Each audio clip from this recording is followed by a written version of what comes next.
Well, the wild card round lived up to its name. It was wild and it was fun. So if this is an example of what the first round of the postseason is going to be like, uh, let's have it from now on. We move on to the division series and recap what happened in this wild weekend. It's a Locked On MLB, Locked On Diamondbacks crossover.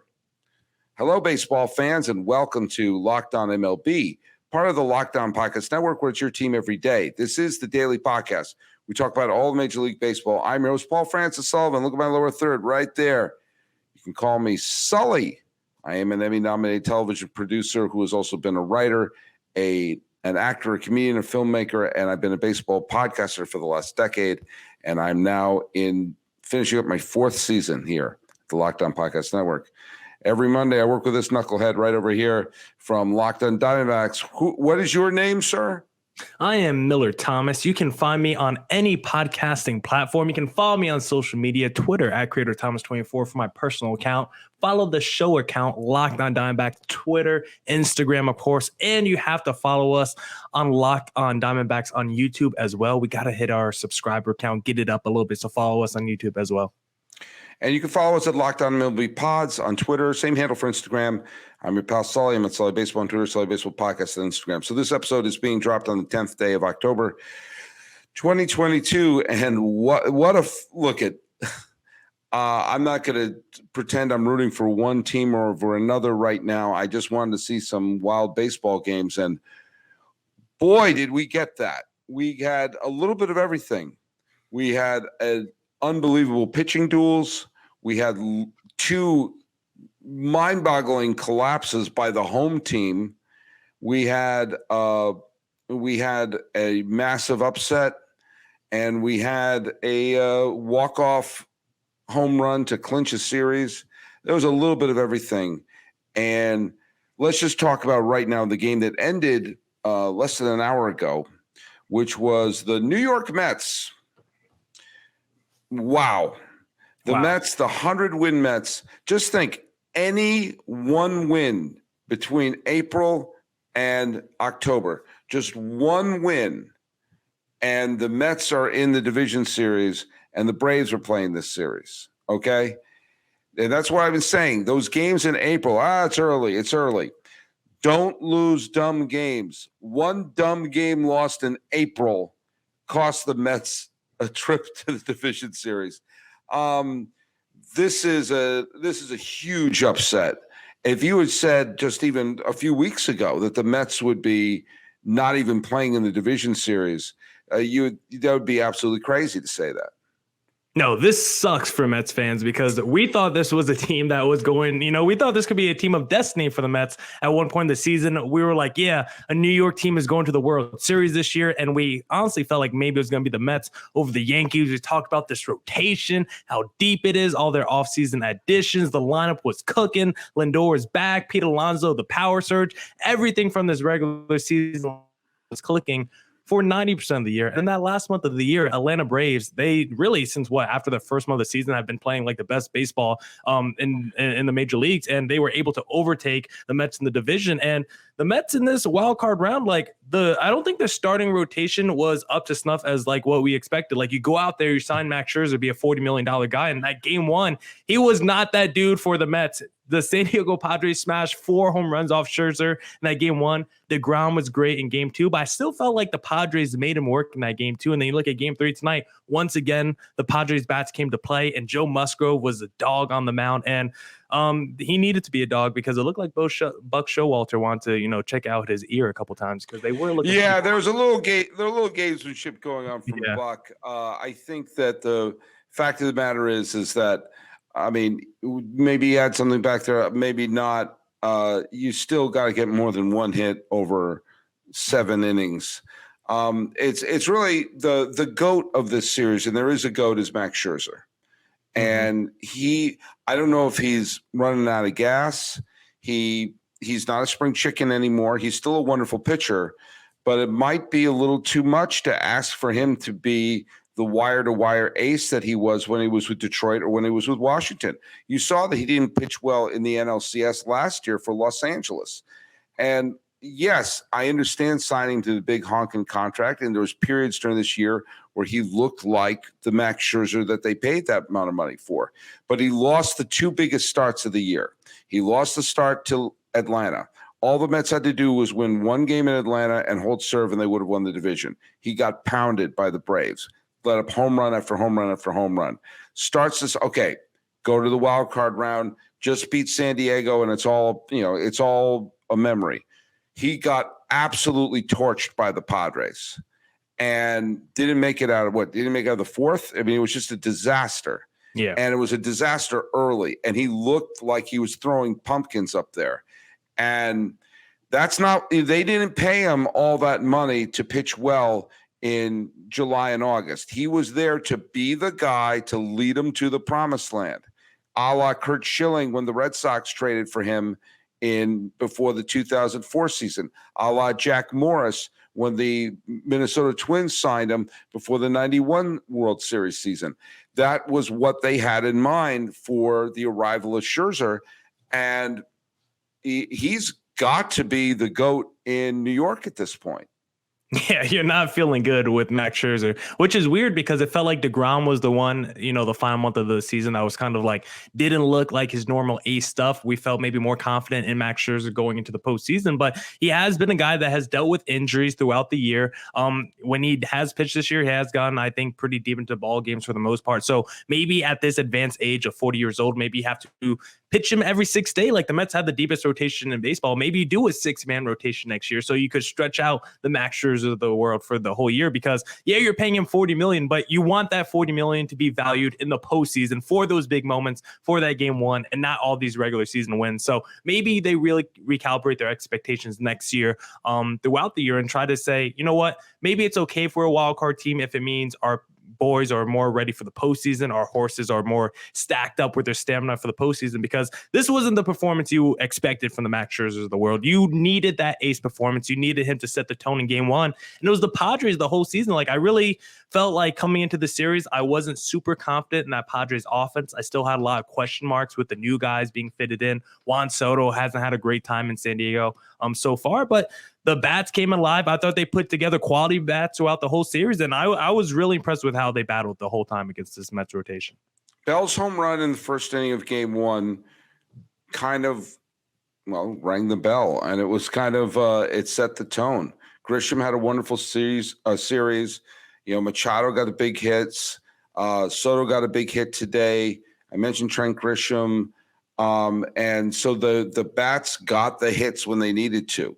And they were able to get the big hits with runners on base that the Mets couldn't get they didn't have any runners on base today, but it was just tremendous that, Darvish pitched like an ace, Musgrove pitched like an ace, and a very encouraging sight was Josh Hader today looked like the Josh Hader of the Milwaukee Brewers of years past. He didn't look like the guy who got torched for most of the season. I mean, the autopsy of this series is kind of simple. Scherzer stunk, and the team that had the two aces that delivered was San Diego. And I will get into the third segment today. We'll get into predictions, but San Diego looked like a really good team, and I'm stunned that this happened to the Mets. But you have to give credit to San Diego, who went into New York, went into the hostile environment, and went in for the only game 3 of this series, of this round, playing a do-or-die game, and with great poise, jumped all over them. And the Mets never really even looked in this game. No, it was from the jump, the Padres were able to really get out to a lead. And I really feel like this Padres team, like, I had the question marks about the lineup, but like, this is a talented team no matter what. Like, even though I wasn't super confident in maybe the offense coming in, like, you can't deny that this team has talent from the Sotos, Machados, especially in that rotation. Like, Blake Snell wasn't great in game 2, but he's still a guy, former Cy Young Award winner, with Darvish, one of the biggest workhorses we've seen in Major League Baseball for the last 10 years. He was great down the stretch. Great. And obviously Musgrove was great down the stretch too. Yeah, Musgrove is elite. And then you hope if Josh Hader can't get back to being one of the best closers in baseball that we've seen, like, they got the horses in the rotation to do it. They got a couple bullpen arms that you could hopefully expect to step up in the big moment. And then they got the sluggers in the lineup. Like, I know we're going to talk about predictions in the third, but maybe we shouldn't be totally surprised that the Padres did this. I did think that the Mets were maybe going to sweep this series because of the DeGrom and the Scherzers of the world, but I'm also not surprised that the Mets talent actually stepped up to the plate, because we can't forget the AJ Prellers of the world. Like, he's been super aggressive the last couple off season. Yeah. He's been making as many moves as any team in baseball. Like, this Padres team has been on the precipice of trying to make the postseason and make a deep postseason run. And you know what? Maybe this is their year. Maybe this is actually Slam Diego's year to go all the way. We'll see. We're going to talk about the other series, but a great start for the Padres so far. Well, let me tell you, the numbers just don't lie. The Padres could pitch, and the numbers show that they could hit, and they're moving forward. By the way, the numbers also don't lie when it comes to safety in your home. In the last decade, over 4 million people have chosen Simply Safe home security to protect their home. You don't earn the trust of that many people without doing something right. At Simply Safe, your safety is the only thing that matters. I know. I use Simply Safe in my own home.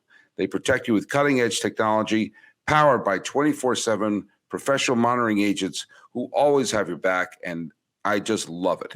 With 24/7 professional monitoring, Simply Safe's agents call you the moment a threat is detected and dispatch police or first responders in an emergency, even if you're not at home or can't be reached. Simply Safe blankets your home in protection with advanced sensors in every room, window, and door, HD security cams for inside and outside your home, smarter ways to detect motion that only alert when a threat is real, and even hazard sensors that detect fires, floods, and other threats to your home.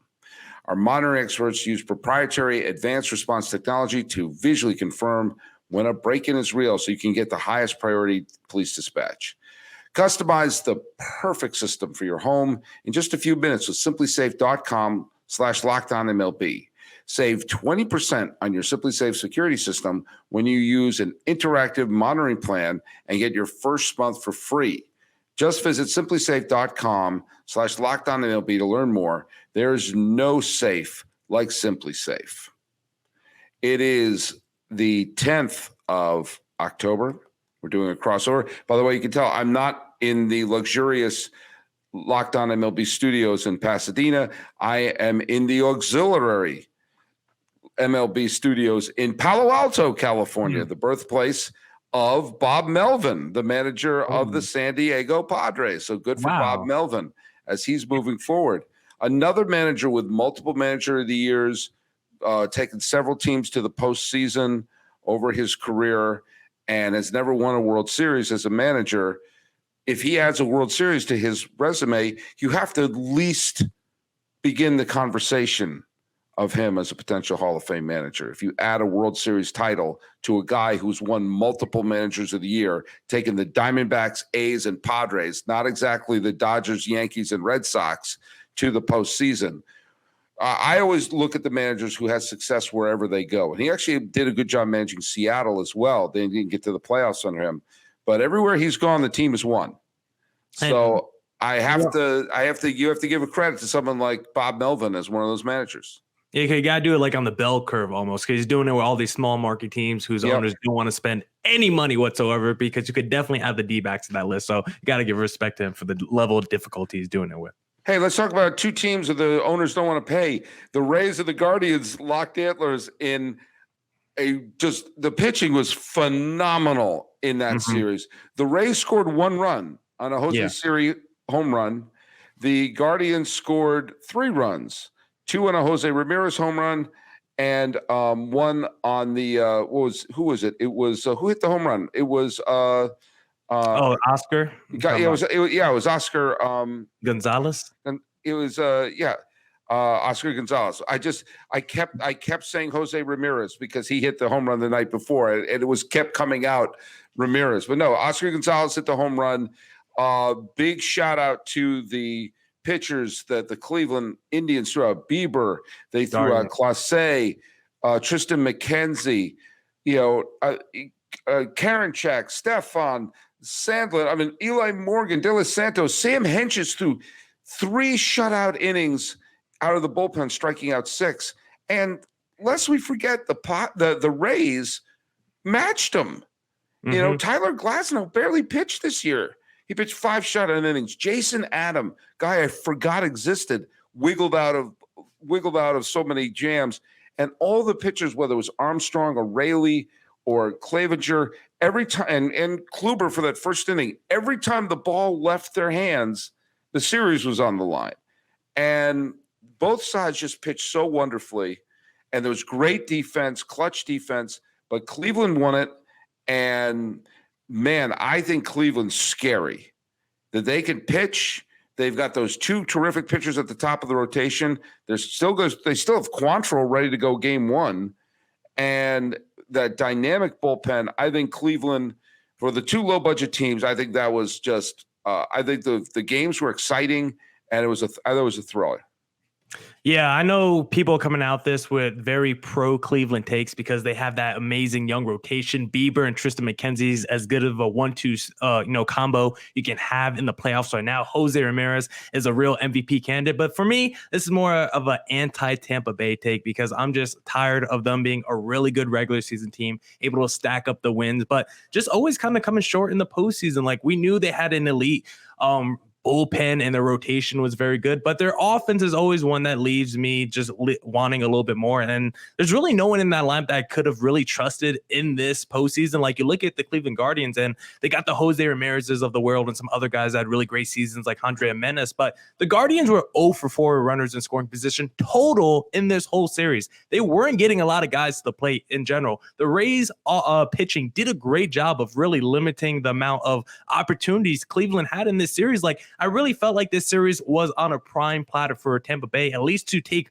one game and force a game 3. Like I think that might be one of my biggest takeaways from this whole wild card round is the fact that only the Mets and Padres series was able to get to a game 3. I'm kind of surprised with how many series ended 2-0. I felt like maybe we'll get a little bit longer of a series going to Sunday with some of these series, but that didn't really happen. So for Tampa Bay, it's more about like, where do you go with this team? Because we know they can win regular season games. We know they can produce pitchers every single year from their farm system, but I just never have any faith in this team actually going deep into the postseason. They're super reliant on analytics, and that works a lot of times for the regular season, but I need a little bit more feel, a little bit more vibe for the postseason. I need you to get some star power, some real bats in your lineup because at the deadline, they acquired my guy, David Peralta, but I don't think he hit 1 home run since the deadline with the Tampa Bay Rays. So I'm always left wanting more from Tampa Bay because I always feel like they come up short in the postseason. I'm disappointed by them. Let's talk about coming out short. In August, I predicted that with the moves that they made, that the St. Louis Cardinals would win the World Series. Whoops. Actually, 2 of the pitchers they acquired, Quintana and what's his name from the Yankees? Montgomery, thank you. They both pitched wonderfully for them, but one of the goats of this year's postseason is Ryan Helsley, the closer for the Cardinals. Yeah. The Cardinals had a 2-0 lead going into the top of the 9th in game 1, and 1 out, nobody on. Struck out Rhys Hoskins, singled to Rio Muto, walked Harper, walked Castellanos, hit Alec Boehm. So in came Andre Palante with the bases loaded and 1 out. Immediately lets up the single to Segura. And then another run. All of a sudden, a 2-0 lead turns into a 6-2 deficit. And Philadelphia held on to win that game 6-3. And then in comes Aaron Nola, who shuts them down, pitches a great game. Nolo, I think Nolo went, he pitched into the 7th. So he pitched 6 2/3 shutout innings. Yep.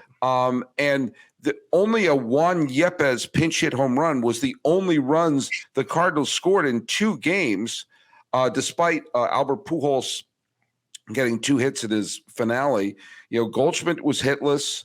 Arenado was a non-factor. Mm-hmm. It was the Cardinals who, very easily could have, they should have been up 1-0. And they wound up losing to Philadelphia. And what I'm thinking about are the Brewers who finished 1 game behind the Phillies for that 3rd wild card spot. Folks, fight for that 3rd wild card spot because, you can move forward. Just look at Philadelphia. Yeah, if you're a spiteful D-backs fan against Paul Goldschmidt, you're just running the tape on this series because in that game too, 0 for 4, like you said, 3 strikeouts for Paul Goldschmidt. He went 0 for, I think, in the first game as well. Nolan Arenado had 1 hit in the first 2 games of the series. Like the 2 guys who are going to finish top 3, top 4 in MVP voting with Goldie likely to win it, they did absolutely nothing offensively. In game 1, Paul Goldschmidt, he had that one play in that 9th inning where he decided to go home instead of maybe taking the easy out at first or trying to throw to second. Nolan Arenado had that ball that skipped through and just went past him for another. Yeah. In the key rally, they skipped past him. So yeah. So both of them kind of had just like mental mistakes. And you're like, these are our 2 best players making mistakes in the field with your closer who's been like arguably the best closer in baseball this year. Also just not stepping up to the plate. Like it was madness for the Cardinals this series. Their best players basically weren't stepping up. Albert Pujols still had to be the savior for the Cardinals at age 47, however old he is. So this was a really disappointing series for the Cardinals. I thought they were going to win this series. I really like Miles Mikolas starting and winning at least one of these 2 games. I was surprised they lost the game he started. And for the Phillies, like I'm not totally surprised that they won the series because they had 2 frontline rotation guys in Zach Wheeler and Aaron Nola that's also as good as anybody in baseball as a 1-2 combo. Like when I looked at this wild card round, like I kind of just debated who has the best 1-2 punch combo because you're going to see those 2 guys in the first 2 games and you only need a win in a best of 32 game. So that's why I felt like the Mets were going to win with the DeGroms and the Scherzers of the world. I felt like it was going to be maybe the Cardinals that won this series because I felt like their offense was better than the Phillies with a good Miles Mikolas and a Jose Quintana, but it obviously didn't work out. And it was the Phillies bats who, I mean, they didn't really do that much offensively in the first game that they did, but it all came in the 9th inning. Like for the most part, the starters for the Cardinals did good. It was just, it was like 1 or 2 things that happened for the Phillies that ended up winning the series for them. Well, look, I'm stunned that Philadelphia won the series. I really am stunned. I didn't see this coming at all. But if you want to talk about stunning collapses, let's head north of the border, shall we? Look at Seattle jumped all over Alek Manoah. So much for they're throwing a legit Cy Young contender in game 1. That they were, Seattle was up 3 runs before the Jays even came to bat, and they just scored 1 more the rest of the way. But it was Luis Castillo, and yes, some questionable calls from the umpire, those questionable strike zones. But I'm sorry, 4-0 is still 4-0, and so I'll just pull back the curtain. Yesterday, I was at my high school reunion, and there was something going on, and that's why I'm up here in the Bay Area. There was an event happening in the afternoon, and I had watched the end of the Cleveland and Tampa Bay marathon, and I was just transfixed by it. And I went to this event, and I saw that Toronto was up 8-1 in the 6th inning, and I thought, like, okay, the Blue Jays got shut out game 1. They're coming back. They smacked around Robbie Ray. So this series is going to go to a game 3. So there you go. And during the course of the event, I wound up catching up with a buddy of mine named Greg, who I hadn't seen since 1990. And he's a huge baseball fan. He lives in Washington.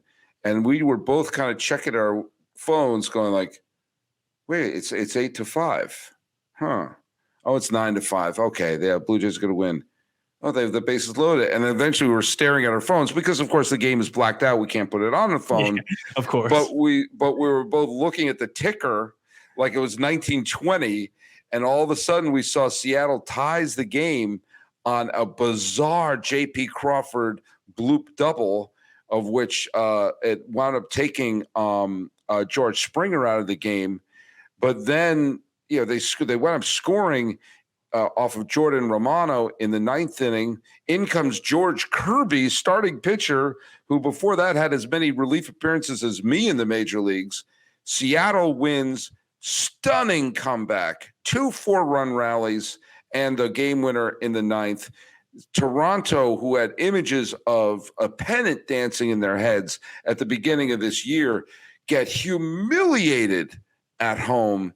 And look at maybe I'm a broken record about this, but Charlie Montoya is probably saying I could have done that.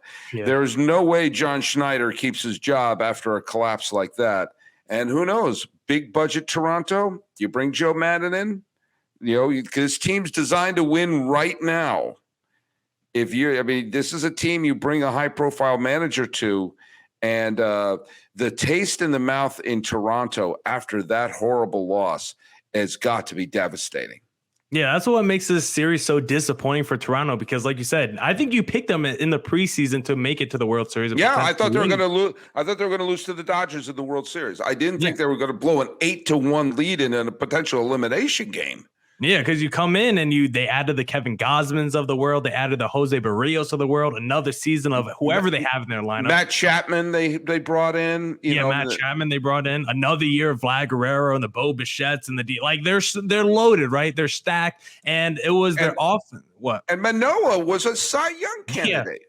Yeah, they had all the pieces that you expect. Like, I picked the Blue Jays to win this series because you had Manoah going in game one, who's a stud. Then you were going to have Kevin Gausman going in game two. And I like this Mariners team, but I did not think they were going to have the offense to match Toronto because you had Julio Rodriguez just come back off the injured list, working his way back into the lineup. And you look up and down that lineup, Julio Rodriguez, the rookie, is the only one with an 800 plus OPS, I think, in their lineup currently. So I didn't think their offense was going to match up with the frontline rotation that the Blue Jays had. I thought this was going to be the Blue Jays series to win, and it was crazy to see Kevin Gausman all of a sudden turn to a shell of himself late in the game. The Blue Jays' two best relievers, like you said, Bass and Romano, also give up runs. Like, I just give credit to the Mariners for fighting this series and battling back and just blowing away. This was probably the most stunned series I had personally because I really didn't think the Mariners were going to match up with the Blue Jays. I thought it was a great season for the Mariners, but when I just looked at these two teams on paper with the talent, I thought it was the Blue Jays series to lose.